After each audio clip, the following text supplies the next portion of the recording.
మీ లోకేష్ ప్రజల్లో పాదయాత్ర చేస్తాడు, కానీ జగన్ పర్దాల యాత్ర చేస్తున్నాడు. నేను ఏ తప్పు చేయలేదు కనుకే దమ్ము ధైర్యంతో కాళ్ళు ఎగరేసుకుని ఈ రోజు ప్రజల్లో తిరుగుతున్నా. అదే జగన్ దొడ్డిదారు వచ్చాడు కనుకే 30 కిలోమీటర్లు కూడా కారులో ప్రయాణం చేయడానికి సిద్ధంగా లేడు. అది కూడా హెలికాప్టర్లో ఈరోజు వెళ్తున్నాడు. నేను చెప్పిన యువగలం దెబ్బకి వారానికి ఒకసారి జగన్ ఢిల్లీకి వెళ్తున్నాడు. సింగడు అద్దంకి వెళ్ళాడు వచ్చాడు, అలా జగన్ ఢిల్లీకి వెళ్ళాడు వచ్చాడు. నేను అడుగుతున్నా, ఎన్నికల ముందల 25కి 25 ఎంపీలు గెలిపించండి, ఆంధ్ర రాష్ట్రానికి ప్రత్యేక హోదా తెస్తా అన్నాడు. ఇప్పుడు 22 మంది లోక్సభ ఎంపీలు ఉన్నారు, 9 మంది రాజ్యసభ ఎంపీలు ఉన్నారు. అంటే 31 ఎంపీలు పెట్టుకుని జగన్ ఏం పీక్కాడని సభాముఖంగా ప్రశ్నిస్తున్నాం.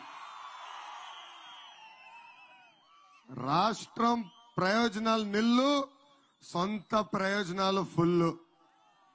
సొంత బాబాయిని చంపినాడు కదా, అందుకే 31 మంది ఎంపీల్ని ఢిల్లీలో బేరం ఆడుకుంటున్నాడు ఈ జగన్.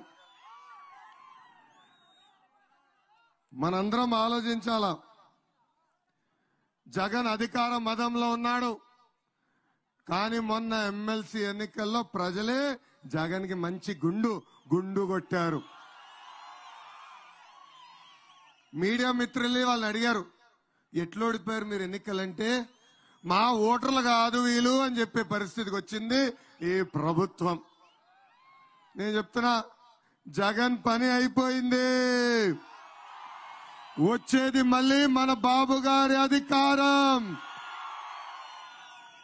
ఇది నేను చెప్తాం కాదు, వాళ్ళ సొంత శాసనసభ్యులు మేకపాటి చంద్రశేఖర్ రెడ్డి గారు ఉదయగిరి నడిబొడ్డలో కుర్చీ వేసుకుని జగన్ కి సవాల్ ఇస్తున్నాడు.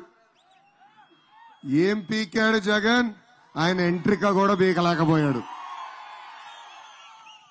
యువగల ముందల అన్నాడు, జగన్ ఎంట్రిక ఎవడు పీకలేడు, సింహం సింగిల్ గా వస్తుందని.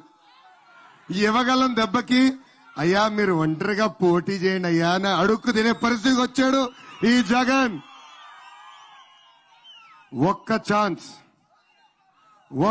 ఛాన్స్ అని మాయ మాటలు చెప్పి ముఖ్యమంత్రి అయ్యాడు ఈ జగన్.